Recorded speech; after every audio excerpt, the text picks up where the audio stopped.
Hi there, this is John with WesleyGospel.com. I I'm going to review what I learned from a YouTube video I found called Testing Prayer, Pentecostals, Science, and Healing, a presentation from Dr. Candy Gunther Brown. This is profound. What's going on here? Just absolutely profound, and I can't emphasize this enough, and really have truth and veracity of the supernatural going on here. And I I can't I can't emphasize this enough. And my reason is Candy Gunther Brown is an academic person, and her husband is also an academic person. And her husband got a brain tumor and was basically given the death sentence from their doctor. And so they became desperate, and desperation overtook them utterly. And they were at the end of the rope and were absolutely driven to do everything they could to get him healed by prayer. They started off in a Calvinistic cessationist church, and the pastor gave them no hope on the premise that they would just get their hopes up and be frustrated. But they were like, well, what kind of an answer is that? He's going to die anyway. Okay? So their idea was, look, we're going to get you healed or die trying. Because he had a short, so he was backed into a wall, and the cessationist pastor had no answer for that situation. So they ended up going to charismatic churches. I want to say they ended up going to a vineyard church that believed in divine healing. They ended up pressing in with that. And they found their way to Randy Clark, Dr. Randy Clark, who was influenced by Vineyard. And so Randy Clark at Global Awakening is really the big influence on them. And I don't know their full story yet, but laying on of hands prayer, up to, but not including, anywhere between 25 to 50 prayers by laying on of hands, is what it boils down to with the right people. And I can concur that is basically the philosophy of healing prayer that I saw with John G. Lake. Now, I've seen Justin Peters do an expose of John G. Lake being a charlatan. I can understand his concerns there, but I read a 900-page book on healing by John G. Lake, and a lot of it did seem to be pretty good, and it was about this. I called it, just to help myself understand it, I called it the multiple prayer healing method. Jesus teaches about it with the importunate widow who nags the judge every day to get her justice, and then eventually he does. The research generally finds that the most effective way to procure divine healing of dramatic organic sicknesses to the healing of blindness, deafness, tumors, etc., is to be with a person that truly believes in divine healing. It does not have to be a prominent healing minister. It could just be an average person that truly believes in divine healing and is willing to lay their hands upon the person anywhere between 25 to 50 times. And pray for healing on that person, for the release of healing Holy Spirit power. That's it. Praying from a distance doesn't work, usually. And certain healing ministries have gifts of healing that are specific to certain sicknesses. For example, Heidi Baker was tested in Mozambique, and she mainly has gifts of healing that have developed through. She prays for everything, right? But it has kind of over the course of her missionary work in Mozambique that she has. I forget what the sickness is. She has the most success with blindness and deafness, I think. Francis McNutt, who was a charismatic healing minister, his most success was with rheumatoid arthritis. Right? It's not that you didn't pray for every condition. It's just that certain healing ministers have more success and more frequency of occurrences with specific types and specific kinds of healing prayer. Candy Gunther Brown had found that the positive confession and word of faith, prosperity gospel type healing prayer is usually counterfeit.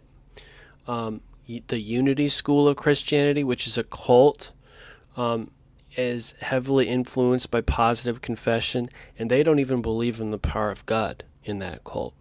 Everything's just about walking around with a positive and optimistic mindset. Or there's no power of God operating in that group. So she says, don't go there. And that really is telling. Like any charismatic group that adopts that philosophy is operating a charismatic, counterfeit charismatic healing ministry. Right? You either lay your hands on people with the expectation the power of God's going to come out, or just give up, okay? Because you're wasting everybody's time, and you're getting people's hopes up, and you know that you don't have the power of God, okay? So don't misguide people into thinking you got the power of God when you don't. You don't got no power of God. If you're not going to lay hands on people, you ain't got no power of God to give out, right? So just sit down. Right? Stop playing games with people's lives, right? And so she found that the vineyard is really the ones who know what they're doing, but the vineyard is really weak in this area because they don't have the perseverance oftentimes to follow up, to pray 25 and 50 times for an individual person by the laying on of hands.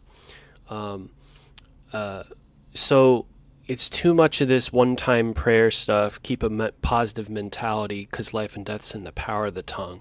And that never really gets anywhere. It's a joke. It never really gets anywhere. People never experience miraculous healing like that. We're just a one-time prayer, I am healed, life and death's in the power of the tongue, blah, blah, blah, blah, blah. It's stupid. It's fake. There's no laying on of hands. There's no power of God being released. Randy Clark understands all of these things. Global Awakening understands all these things. And it's laying on of hands. Laying on of hands more than anything is the way to get this done. And to keep doing it and doing it and doing it and doing it. Now her book Testing Prayer is a rare gem. I highly recommend anybody get their hands on it and read it thoroughly, especially if you're coming from a cessationist background and you would like to convert to become charismatic. But there are some things that have gotten in the way of medical verification of divine healing. Number one, HIPAA laws. HIPAA laws. Anybody who's familiar with medicine understands that there are HIPAA laws. Okay, HIPPA. There are laws that protect the privacy of patients so that people don't get into legal binds telling other people all their medical secrets. Okay, that's a problem we have in this country. It's the HIPAA laws. And so getting the documents from patients that have experienced divine healing is sort of hard to do. It can be done, but that's an obstacle. The second obstacle to verifying medical healings is there is a superstitious fear that confirming divine healings in churches and charismatic churches amounts to nothing more than putting the Lord thy God to the test. Okay? to test whether or not a person was really miraculously healed is to literally put God to test in some people's minds. How dare you test the Lord thy God? No, that's not testing the Lord thy God. That's confirming whether or not a miracle happened. And if we can confirm it, it will bring glory to God. Because more people will believe. More people will have more confidence in this and want to do more of it, right? But you see, a lot of the problem here, again, is positive confession. Positive confession makes you live in a la-la land where you never really live in a realm of facts and truth-telling, right? It's a non-factual way of thinking, right? Everything always has to be positive, even if negative things are going on. See, the whole concept of scientifically confirming or medically verifying miracles assumes negative confession will be part of the process. Well, it didn't work out that time. You see, positive confession don't think like that. They're borrowing from new thought and lies and matrix type thinking, right? And they're lying to themselves, right? And so the process, the whole concept of medically verifying miracle healing, you're going to have to, what you're going to have to do is you're going to have to crash down this idol, this Antichrist idol of positive confession. It's a lie. It is a statue of lies that exists within Pentecostal and charismatic thinking. And once that thing is destroyed, right, for the Antichrist idol that it is, right, now we can start talking about healing honestly. Let's talk about this thing honestly. Is anybody getting healed of blindness, deafness, tumors, paralysis, etc.?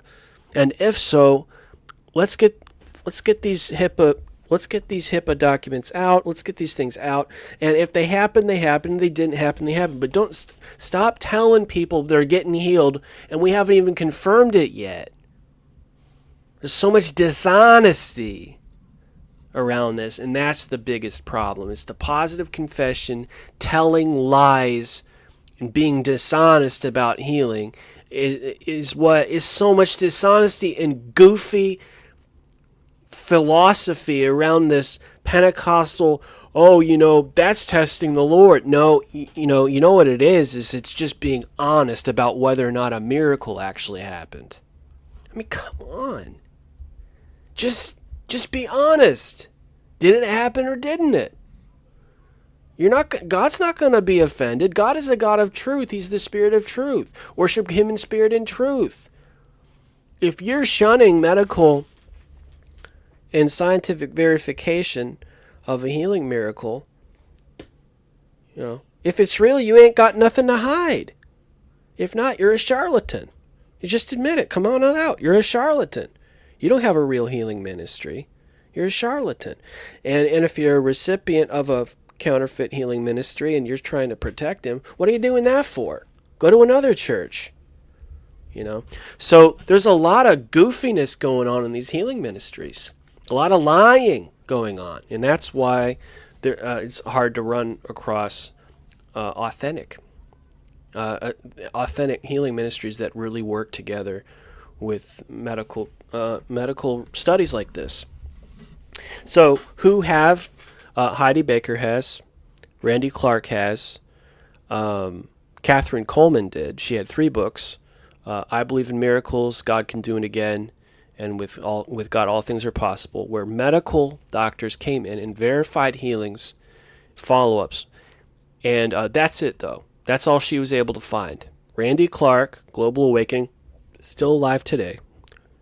Heidi Baker, still alive today.